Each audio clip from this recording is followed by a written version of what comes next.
네, 정치권 소식 전문가 모시고 자세히 짚어보는 시간입니다. 오늘은 신성범 전 새누리당 의원, 박창환 장한대 교수와 함께하겠습니다. 안녕하세요. 네, 안녕하세요. 반갑습니다. 어서 오십시오. 네, 예. 안녕하세요. 저희가 어제에 이어서 이준석 신임 당대표 선출된 그 배경, 그리고 오늘은 향후에 이제 국민의힘이 어떻게 바뀔지, 또 여야 관계는 어떻게 또 진행이 될지 좀 전망을 짚어보는데 집중해서 대담을 이어가도록 하겠습니다. 그리고 나서 여권 상황까지 짚어보겠습니다. 먼저 이준석 신임 당대표 관련한 영상 보시고 오늘 대담 시작하겠습니다.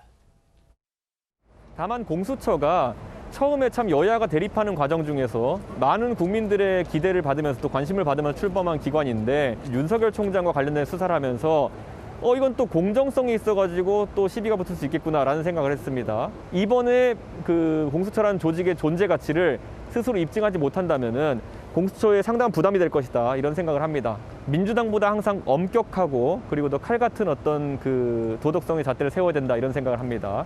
그래서 저는 기본적으로 저희 원내 지도부가 어제 국민권익위의 조사를 받을 수도 있다라고 이제 언급한 부분에 대해서 최소 민주당만큼 하겠다는 걸로 국민들이 받아들여 주셨으면 좋겠고요. 두 분께서는 이준석 신임 당대표 당선을 예상하셨습니까? 먼저 의원님은 어떠셨어요? 총평부터 짧게 해주시죠.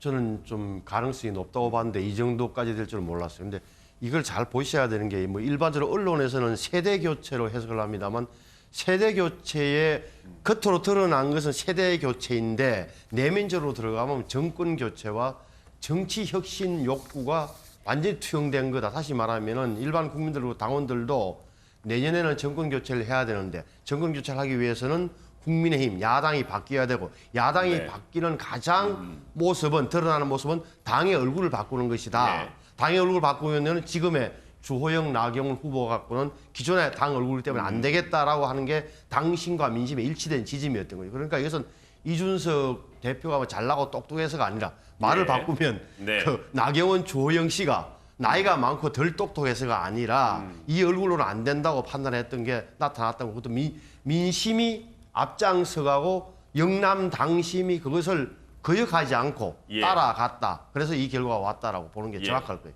결국에 민심과 당심의 일치, 그리고 일치라기보다는 그래도 수렴했다 그럴까? 그러니까 훨씬 더 표도 나왔습니다만, 예를 들어서 일반 여론조사에서는 나경원, 이준석, 나경원이 한 59대 28 더블 차이 났잖아요.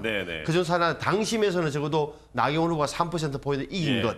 그럼에도 불구하고 지금 국민의힘 당원 구성과 지역적 성향 그걸 생각한다면 적어도 3% 차이라는 것은 엄청나게 당심이 민심을 따라간 거라고 보는 게 맞는 해석일 겁니다. 당원 투표 결과에서 이준석 대표가 나경원 후보의 3%포인트 졌죠. 그래도 안을 아주 들어가보면 선전한 거다라고 보십니까? 그게 왜 그러냐면 보십시오. 지금 국민의힘의 당 선거인단 구성 자체가 영남, 대구, 경북, 부산, 울산, 경남이 55%예요. 그다음에 선거인단에 적어도 73%가 50대 이상이야. 60대 이상이 42%라고요. 근데 20대, 30대, 40대 젊은 층은 27%밖에 안 되는 거예요.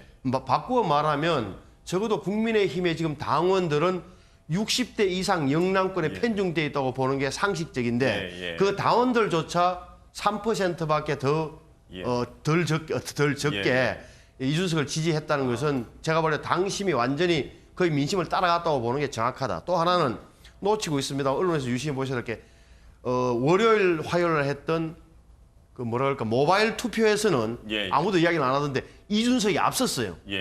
4일 동안 당원 조사를 했잖아요. 이틀은 월화는 모바일 투표 조사했고, 수목, 그러니까 8, 9, 90은 AR에서 조사를 했는 거예요. 근데 나경원 후보가 앞선 게 뒷부분, AR에서 조사해서 이준석 후보를 이김으로써 당원 투표에서 3% 앞서갔다. 다시 말하면 처음에 이틀 모바일 투표 조사에서는 이준석이 앞섰어요. 그 부분을 다 놓치고 있는데, 적어도 적극적으로 당 활동을 하고 의사표시가 정확한 당원들 사이에서도 50대 50은 됐다고 보는 게 맞는 거예요. 알겠습니다. 박창환 교수님은 어떻게 짧게 총평을 해주시자면 어떤 말씀 주시겠어요? 저는 국민의힘이 강제 세대 교체 당했다. 외부로부터 강제 세대 교체 당했다, 이렇게 봅니다. 지금 이제 투표율에 대해서 이제 분석을 해주셨는데 사실은 당원 당심 70%가 좌우할 거다 이렇게 많이 봤죠. 네. 그리고 사실은 1차 끝나고 나서 예비 경선 끝나고 나서 당심에서도 이준석 후보가 앞선다 이런 이제 여론조사가 나왔었습니다. 자, 그런데 결과론적으로 봤을 때 60% 이상이 이준석을 선택하지 않았습니다. 그리고 이거는 최고위원 그 선출에서도 나타나요. 최고위원 선출에서도 기존의 강경 보수파가 전원 다 당선됐어요. 득세를 냈습니다. 자, 이렇게 본다면 여론조사에 압도적인 60%에 가까운 이준석 몰표가 없었다면 이런 현상은 일어날 수가 없었다. 예. 그렇기 때문에 지금 정권 교체 맞죠? 지난 4월 달에 심판론을 통해서 국민들이 문재인 정부에 대한 실망감을 그대로 표출했습니다. 자, 그런데 그렇다면 야당은 이대로 갈 수 있느냐? 예. 서울시장, 부산시장 이겼다고 오판하지 마라. 당신들도 세대교체의 대상이다. 청산의 대상이다. 이거를 국민들이 이번 선거를 통해서, 이번 경선을 통해서 보여줬다. 그렇기 때문에 이거는 뭐 앞으로 국민의힘이 이런 변화의 요구에 얼마나 부응할 수 있을지 변화로서 그걸 보여주는 거고 또 민주당에게는 사실 이 바람의 근원 출발점은 2030 세대였거든요. 네. 그러면 2030 세대의 그런 미래 세대의 변화에 대한 요구를 어떻게 다시 되찾아올 수 있을지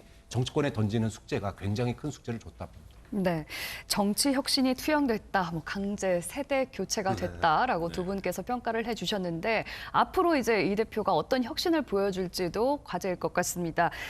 이 대표가 당선이 되자마자 일단 당직 인선의 속도를 내고 있는데요. 먼저 당 수석 대변인에는 초선인 황보승희 의원이 좀 거론되고 있고요. 내정이 됐죠. 또 비서실장에는 초선인 서범수 의원이 거론이 되고 있습니다. 지금까지의 당직 인선들을 봤을 때 좀 어떻게 평가할 수 있을까요?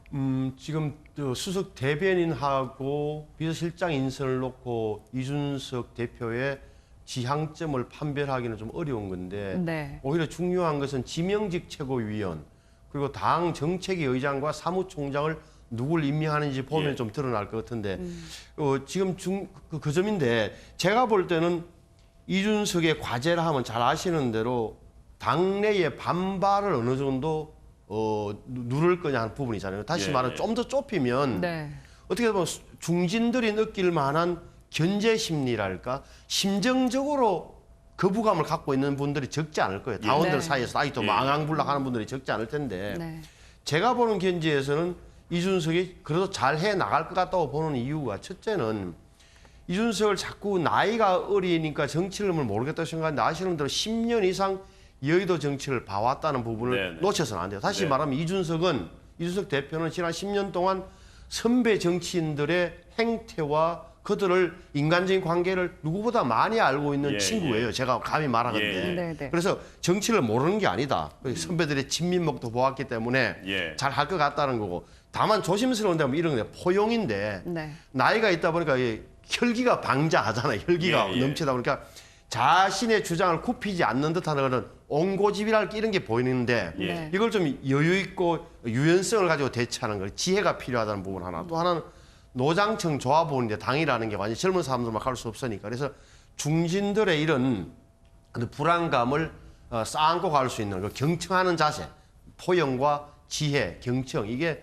이준석 대표의 정치적 미래를 결정하는 요소라고 저는 봐요. 그렇다면 앞서 의원님께서 중요하다고 보셨던 그 사무총장직이나 사무총장, 정책위의장에는 좀 무게감 있는 중진들을 배치할 가능성이 높아 보이나요? 지명직 최고예요. 그런데 제가 듣기로는 이런 게 있다는 거예요. 제가 어디 들으니까 어떤 이준석 후보가 대표가 누구 사선 의원한테 사무총장 좀 맡아달라고 전화를 했더니만 벌컥 화를 내셨다.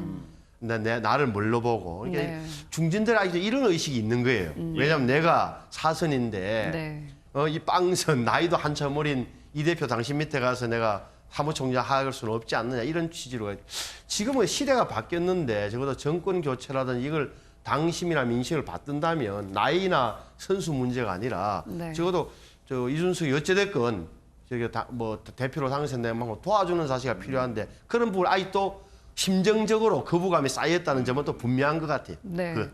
맞아요. 말씀하신 것처럼 뭐 비서실장도 그렇고 수석 대변인도 그렇고 다 당대표보다는 나이가 이제 많을 수밖에 없지 않겠습니까? 이 부분을 또 극복해 나가야 될 것 같은데요. 저는 우리가 흔히 이제 신임 당대표 되면 인사를 가지고 앞으로 어떻게 나가겠다 이거를 주로 이렇게 분석을 하는데 네. 이거는 이준석 대표에게는 해당 사항이 없습니다. 왜냐하면 이준석 대표는요 혼자서 경선을 치러낸 사람이에요. 네. 정말로 그 누구도 없었습니다. 자 그렇기 때문에 그렇고요. 또 하나는 그 당선되고 나서 메시지가 보통은 신임 당대표는 통합을 얘기하거나 아니면은 개혁을 얘기합니다. 네. 그런데 통합도 아니고 개혁도 아니었어요. 공존이었습니다. 뭐냐 하면 지금 현재 당내 조직이 없는 이준석 대표의 현실을 반영한 거죠. 난 나갈 길 가겠다. 샐러드 볼처럼. 네. 나 내 색깔 안 죽일 거야. 그런데 나를 갖다가 억지로 통합으로 끌어들이려고 하지 마. 또는 나도 당신들 억지로 뭐 개파 없애라 뭐해라 하지 않겠다. 네. 공존하자는 얘기예요. 당내 던지는 메시지였습니다. 자, 그렇기 때문에 인사를 통해서 이준석 당대표의 색깔이 드러나기는 좀 어렵다고 보고요. 네. 오히려 저는 자신만의 장점, 앞으로 대표 임기가 6개월, 뭐 길어야 9개월인데 그동안에 보여줄 수 있는 게 한계가 있어요. 모든 걸 바꿀 수가 없습니다. 그렇다면 자신이 가장 자신 있는 분야, 예. 즉 예를 들어 지금 대변인단 토론 배틀로 뽑는다고 그랬잖아요. 네. 또 그다음에 대선 주자들을 갖다가 2대2 토론 배틀로 붙이겠다고 그랬습니다. 그럼 뭐냐 하면 지난 10년 동안 이준석 대표가 가장 많이 해온 게 방송이에요. 토론입니다. 그걸 통해서 형식 파괴와 실력 중심의 이런 것들을 국민들에게 자신의 장점을 극대화시키면서 어필하겠다는 거예요. 그러니까 네. 이런 자신만의 장점, 그 몇 개를 갖다가 부각시킬 수 있는 그런 이벤트에 훨씬 더 집중할 가능성이 있다. 예. 여기에 국민들의 시선을 갖다 모으는 일에 또 노력할 거라고 봅니다. 이준석 신임 당대표에게 놓인 과제들 중에 가장 중요한 과제는 뭐 누구나 다 아는 대선입니다. 대선에서의 승리, 집권일 텐데 윤석열 전 총장 등등 여러 이제 야권에서 거론되는 주자들 어떻게 이 국민의힘 안으로 불러서 이 안에서 후보를 만들어낼지 이게 가장 중요해질 텐데요. 관련 영상 보시고 이 부분도 계속해서 짚어보겠습니다. 저는 기본적으로 우리 당의 대선 주자군, 당내 대선 주자군도 훨씬 더 풍성해질 것이라 이렇게 생각합니다. 원희룡 지사님이나 유승민 대표 외에도 하태경 의원도 대선에 대한 대선에 출마를 지금 의사를 밝혔습니다. 초빙할지 말지에 대해 가지고 여러 가지 걱정을 하는 것은 좀 의아하긴 합니다. 아마 대선 과정에서 충분히 그분은 기여를 하실 수 있는 역할이 있고 능력이 있는 분이기 때문에 거꾸로 나중에 가가지고 저희가 제안했을 때 그분이 안 오실 것도 걱정해야 되는 건 아닌가. 저희 당의 대선 후보가 정해지면은 대선 후보와의 상의를 통해 가지고 제가 그분을 당에 모실 수 있도록 노력하겠습니다. 윤석열이라는 사람도 우리 당에 합류한다면은 그의 생각이 닫히지 않은 상태로 들어왔으면 좋겠습니다. 탄핵에 대한 그분의 입장이라든지 공무원으로 생겼던 여러 수사에 대한 입장을 그분이 닫히지 않고도 우리 당에 들어있다 그러면은 우리의 지형은 넓어질 것이고요. 그분들의 개성과 삶의 궤적과 그리고 철학을 유지한 채로 저희 당에 합류하실 수 있는 길을 열어드리고자 합니다. 자, 당 내외에 거론되는 대선 주자들에 대한 이준석 신임 대표의 생각을 읽을 수 있는 대목이었는데요. 윤석열과 이준석의 관계 앞으로 어떻게 흘러가게 될까요? 이준석 대표가 말한 것을 정확한 자기 입장을 갖고 있는 거예요. 그러니까 홍준표든 안철수든 윤석열이든 최재형이든 김동연이든 다 들어와서 우리 당 안에서 경쟁하자. 그 이야기 있잖아요. 자기 생각이 다르다고 해서 우리 안에서 배척하는 일은 없을 것이다. 이렇게 국민의힘과 생각이 달라서 입당을 망설일 필요 없다는 건데 네. 하나 전제가 붙는 거죠. 그러면 특정 후보 아무리 지지도가 높다고 해서 윤석열을 지칭하는 걸로 저는 들립니다만 예. 윤석열 전 검찰총장이 아무리 압도적으로 지지가 높다 하더라도 그분을 위해서 특정 주자를 위해서 경선 일정을 연기하거나 경선 규정을 바꾸거나 하지는 않겠다. 그 시점이 8월이라고 이야기하는 대목이에요. 네네. 저는 뭐 원칙적으로 맞다고 생각하는데 결국은 윤석열 총장이 결정을 해야 되는 거예요. 네. 다시 말하면 8월에 출발한다는 8월이 될지 뭐 9월달에 초가 될지 모르겠습니다만 국민의힘 경선 열차에 올라탈 것인지 아니면 일부에서 자신의 참모들이 주장하고 있는 것으로 알려진 예. 국민의힘 후보에서 경선 끝나고 나서 지난번 서울시장처럼 네. 1월 달에 12월 달에 한 번 더 통합 경선을 해서 챔피언이 될 것인지를 윤석열 총장이 결정하는 일만 남은 거예요. 당연히 의원님께서 보시기에는 어떤 결정을 할 걸로 예상을 하시나요? 저는 어떤 결정을 하리라고 보다만 하는 게 좋다는 부분을 잘못하면은 적어도 8월 달 안 타게 되면 경선 절차가 출발해버리게 되면 윤석열 총장의 지지율이 유지된다면 지금처럼 유지된다면 급한 쪽은 국민의힘이 돼서 그렇게 되겠지만 지난번에 안철수 당대표 똑같은 경우였잖아요. 예. 네. 나경원 오 시장님, 예. 오 시장님이 경선할 때 2번 갖고 안 되니까 자기 3번으로 끝까지 남아 있으려다가 어떻게 보면 실패하는 경험이 제2의 오세훈이 될 가능성도 있기 때문에 판단을 잘 해야 된다. 근데 제가 관찰해본 윤석열 총장의 장점은 뭐냐? 굉장히 터프하고 강인하고 뭐라 그럴까 이렇게 좀 결정을 이렇게 직선적으로 하시는 분이어서 예. 지금은 참모들의 말을 듣고 지금 당에 들어오면 국민의힘 들어가면 오히려 이용당하고 자신의 장점이 사라질 것 같은 불안감을 갖고 있겠지만 저 8월 달이 가까워지면 제가 볼 때 입당 결정으로 하는 게 그분의 성품과 성정에 맞는 결정이라고 저는 봐요. 8월 안으로 입당하는 것이 좋을 것이다. 저는 그렇게 이렇게 말씀드려요. 윤석열 전 네. 총장 측에게 조언까지 조언을 해주고 싶다, 이렇게 해주셨습니다. 신 의원님께서. 박 교수님은 같은 생각이세요? 아니면 다른 생각이십니까? 글쎄요, 과연 8월 안에 들어올까? 그러니까 뭐 의도는 충분히 알겠습니다. 그러니까 근데 지금 윤석열 전 총장이 왜 입당을 계속 지금 늦추고 있느냐? 일단은 이준석 현상에 대해서 이걸 어떻게 해석해야 될지 상당히 놀란 것 같아요. 지금 만약에 원래는 이제 전당대회 끝나고 나면은 입당 얘기가 있었는데 네. 지금 이제 이준석 현상이라고 하는 게 변화에 대한 요구로 해석이 되고 있단 말이에요. 그러면 이 페이스에 말려 들어갈 가능성이 있다. 그렇기 때문에 지금 시간을 갖고 어떻게 변화해 가는지, 지형이 네. 어떻게 바뀌고 있는지 이거를 갖다가 지켜보고 있는 중이라고 보이거든요. 자, 그런데 그 사이에 지금 공보 담당으로 네네. 조선일보 논설위원을 윤석열 총장의 공보당당 그렇죠. 이렇게 발표를 했어요. 사실 그 전에는 일주일 전만 하더라도 30대의 젊은 비주류 정치 평론가를 갖다가 네. 시사평론가를 공보위원으로 내세울 것 같았는데 일주일 만에 조선일보 논설위원으로 바뀌어버렸습니다. 네. 자, 이걸 이렇게 일주일 동안의 변화를 보면서 윤 전 총장의 주변에 지금 검찰과 보수 언론이 둘러싸고 있는 거 아니냐. 그렇다면 나올 수 있는 컨텐츠가 뭐겠느냐라고 하는 점을 본다면 과연 이준석의 이런 변화에 대한 바람 이것과 쉽사리 그 접목을 할 수 있겠느냐. 좀 그런 점에서 8월 달까지의 결정 결코 쉽지 않을 수 있다라고 보이고요. 그렇게 본다면 조금 더 안정적으로 지금의 소위 간보기식의 그런 그 소위 여론의 그런 뉴스거리를 계속 던지면서 조금 더 늦출 수 있는 데까지 합력을 네. 늦추지 않을까. 네. 그런데 문제는 그 사이에 복당할 홍준표 의원입니다.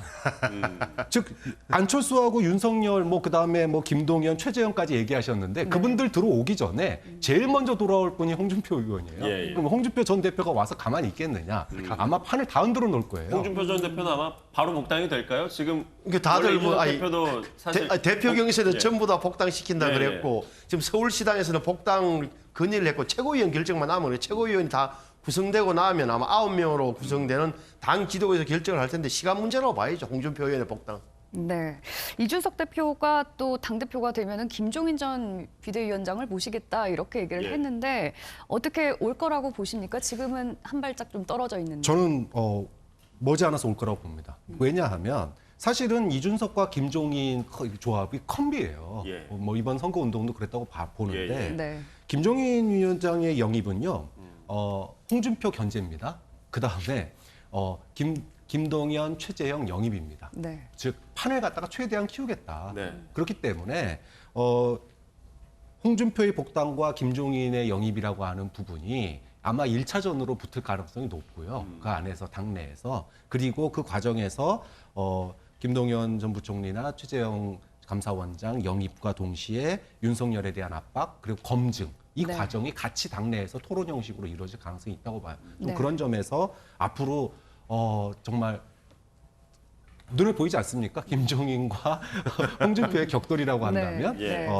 진통이 불가피할 거다. 예. 그 과정에서 이것이 국민들의 시선을 더 유지시키고 네. 거기에 김동연과 최재형이 가세한다 그러면 아마 시선을 거기서 떼지를 못할 언론에서는 노이즈 마케팅도 마케팅이라고 그렇죠. 하는데 아마 엄청난 노이즈를 일으키면서 논쟁을 일으킬 흥행가도를 그거를 달릴 것 같기도 하고요. 주도하겠다라고 하는 게 이준석과 김종인의 전략 아닐까 네. 그렇게 봅니다. 신 의원님께서 보시기에는 그러면은 그 홍준표와 김종인의 격돌, 이 대결 구도 어떻게 보세요? 우리 박 교수님 재밌게 표현해 주셨는데 우리 홍준표 의원 전 대표께서 갖고 있는 장점이라는 게 있잖아요. 굉장히 통찰력이 있고 그래서 시원하다고 말씀하시는 예. 분도 있고 직선적 화법 때문에 오히려 직설적 화법 때문에 굉장히 마음의 상처를 받은 분도 많고 또 초선 의원들은 제가 듣기로는 약간 공포심도 갖고 있는 거예요. 왜냐하면 가만히 있을 뿐이 아니라는 것은 누구나 알고 있는 사실이에요. 요즘에 뭐 이재명 지사나 이준석 대표가 사이다 하지만 어떻게 보면 홍 전 대표님께서 원조 홍카콜라죠, 사이다, 예, 원조 사이다. 근데 제가 보기에는 이제 본인의 약점도 알고 있기 때문에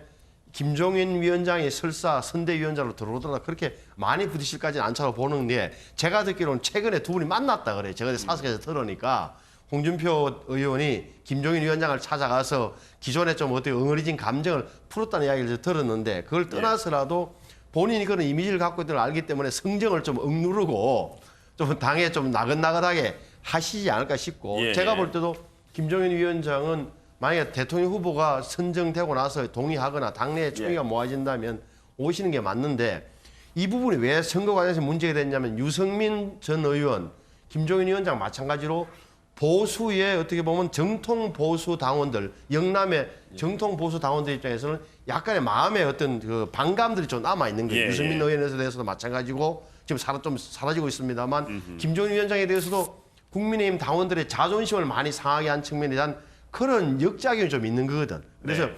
그렇게 빠르리는 아니지만 결국은 들어오되 그렇게 서두를 필요는 없다고 저는 봐요. 예. 네, 윤석열 전 총장이 이제 본격적으로 등판을 하면 검증 또한 본격적으로 시작이 될 텐데요. 여당에서는 대대적인 검증을 또 예고했습니다. 관련해서 영상 보시고 계속 이야기 나눠가겠습니다.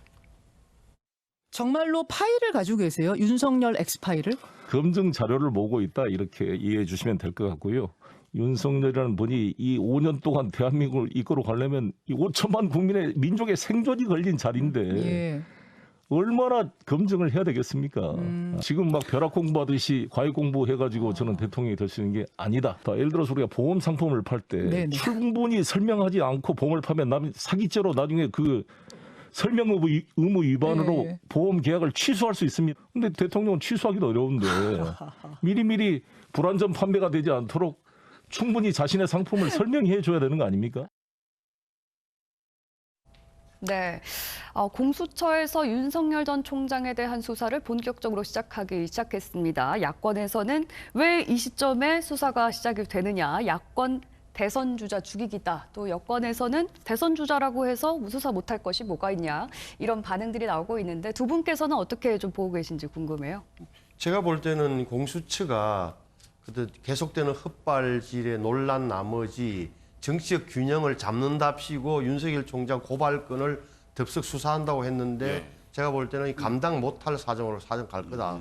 바꾸어 말하면 뭔가 새로운 게 나와줘야 되는 거예요. 윤석열 씨가 중앙지검장으로 있으면서 그 옵티머스 사건 무혐의 내리는데 압력을 행사하고 중앙검사장으로서 수사를 부실하게 지휘했다는 책임이 나와야 되는데 지금까지 알려진 바로는 그런 부장 청결 사안이 있고 거기에 대해서 말이 하나 새로운 증거가 드러난 게 없다는 부분 하나. 네. 두 번째는 그 수사검사 감찰 수사 무마 의혹이잖아요. 임은정 검사가 감찰부에서 그 검사들을 직권남용으로 조사하겠다 그러니까 윤석열 총장이 당신이 할 게 아니라 대검 인권부하고 중앙지검 인권감독관실로 내려보내라는 게 잘못됐다는 취지인데 그거는 일반적으로 본다면 정상적인 사건 배당, 업무 분장의 하나로 본다는 게 대다수 의견이에요. 그래서 거기에서 두 건에 대해서 공수처가 새로운 증거를 갖고 있지 않은 이상 결론도 못 내리고 어정쩡한 모양새로 되고 공수처만 다시 한번 헛발질하는 결과가 될 거라고 저는 감히 예언해요. 네. 이렇게 입증이 좀 무리할 거라고 예상을 하고 계시는데 왜 이 시점에 공수처가 수사를 나선 걸까요? 저는 공수처가 이건 노골적으로 면죄부주기 아니냐라는 의심이 들어요. 그러니까 1호 수사를 갖다가 기소권도 없는 교육감 조사를 발표를 예. 하더니 네. 뜬금없어요. 굉장히 뜬금없습니다. 직권 남용은 법원에서의 판단이 굉장히 협소하고 구체적인 증거가 있어야 되고 구체적인 상황이 있어야 예, 돼요. 예. 이게 지금 최근의 판례의 상황입니다. 그게 그런데 아니면 입증이 굉장히 그렇죠. 어렵죠. 근데 옵티머스 사건도 그렇고 임은정 검사 수사권 논란도 그렇고 말씀하신 것처럼 네. 정말로 확실한 증거가 있거나 직권남용의 의사가 있었다라고 하는 게 있지 않는 한은 예. 유죄받기가 굉장히 어려운 사안이에요. 네. 근데 이걸 갖다가 지금 대선 국면에서 그것도 몇 달 남지도 않은 상황에서 수사를 한다? 과연 증거가 있다면 아마 대한민국에 대파란을 일으킨 결과가 나오겠지만 네. 그렇지 않다면 면죄부 주기로 끝날 가능성이 있다. 그러면 1호 수사는 기소권도 없는 교육감 수사고 그다음에 대선 전에 유력 후보에 대해서 증거도 없이 수사에 들어가는 예. 이런 상황이 과연 그럼 나중에 공수처는 어떤 판단을 받겠느냐. 좀 네. 그런 점에서 정말 제대로 할 수 있을까? 뭐 이거 면죄부 주기 아니야? 이런 의혹이 여권 예. 내에서도 나오고 있는 거죠. 정치권 일부에서는 공수처가 이렇게 공개적으로 수사 개시를 밝힌 이상 뭔가 결정적인 증거를 확보했을 것이다 또 이렇게 관측하시는 분들도 있는데요. 그러면은 예. 공수처에는 다행이고 윤석열 전 총장한테는 뭐 안 좋은 일이 그렇게 될 텐데 이제 수사가 시작된다고 하니까요. 저희가 수사 상황도 계속해서 같이 좀 짚어보도록 하겠습니다. 이어서 민주당 내부 상황도 좀 더 짚어보도록 하겠습니다. 민주당은 최근에 부동산 관련 권익위에서 대대적으로 전수조사를 했는데 그 후폭풍 또한 만만치 않습니다. 관련 영상 보시고 이야기 이어가겠습니다.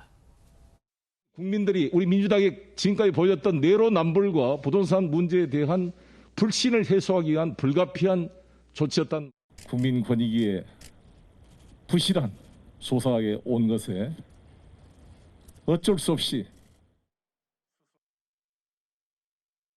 자, 송영길 대표의 발언인데요. 지금 마지막 들은 발언이 이제 부실한 수사다라고 해서 논란이 있었던 발언입니다. 이게 그 전날 이제 12명에 대해서 투기 등등 뭐 농지법 위반도 있긴 합니다만 그 의혹에 연루된 12명을 권익위에서 이제 당으로 넘겼는데 여기에 의원들이 이제 여러 명이 반발하면서 또 부실한 수사였다 이런 말까지 하면서 뭔가 수습이 잘 되고 있지 않은 모습이거든요. 어떻게 보세요? 그러니까 전임 김태년 당대표 권한 대행이 민심을 안정시키기 위해서 우리가 먼저 국민의 권익위로 갑니다 해서 전원을 맡긴 예. 게 어디가 패착이었던 거예요. 제가 볼 때는. 재보선 한 달 앞두고 그러지 않았습니까? 그러니까 그 민심에 이제 성난 민심에 던져준 거죠. 그런데 권익위 입장에서 이걸 받아가지고 나왔는데 수사권은 조사권이지만 수사권이 없는 상황에서 이걸 어떻게 할 겁니까?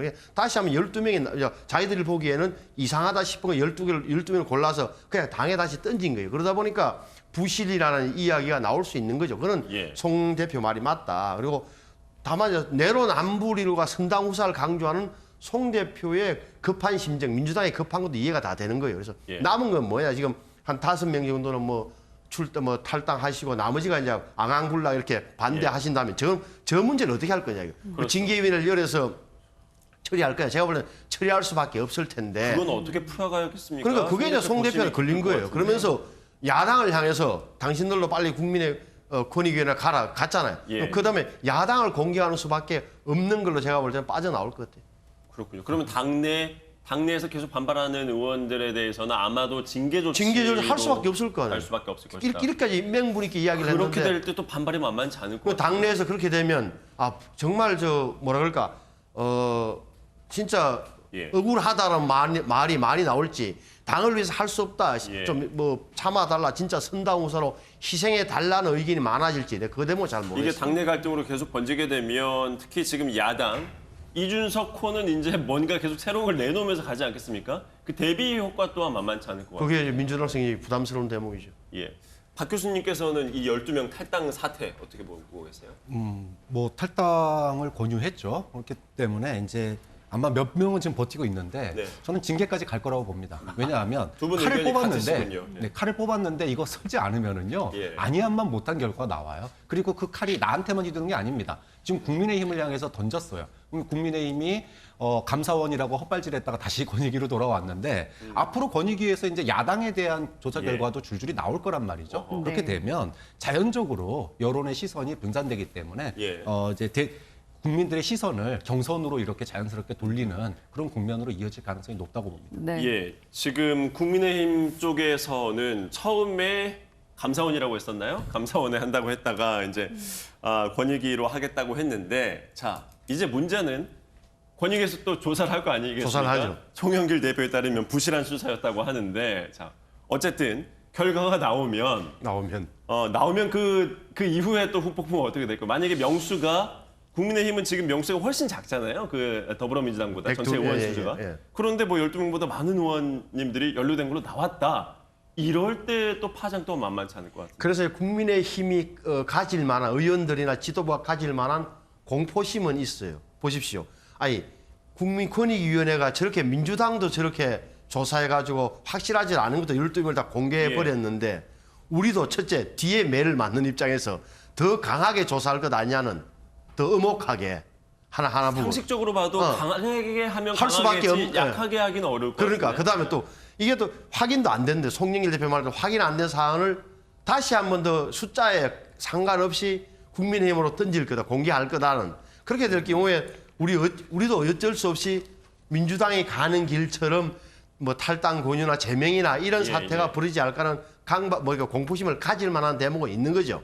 그럼에도 불구하고 이것은 피할 수 없기 때문에 어쩔 수 없다라고 보는 거고 이준석 신임 대표가 이야기했던 부분도 저는 그런 걸로 봐요. 또 하나는 지금까지 보수 야당이 그래도 재력이 많고 그런 의원들이 많았다는 부분을 인정한다 하더라도 이번에는 첫째는 의원 숫자가 102명으로 훨씬 적고 또 초선들이 상당수 거의 절반이 넘기 때문에 뭐 진짜 부동산 투기를 했는지 의혹을 살 만한 만약에 명단이 넘어오게 되면 네. 이준석 신임 당대표가 좀 큰 칼을 휘둘러 끌고 보세요.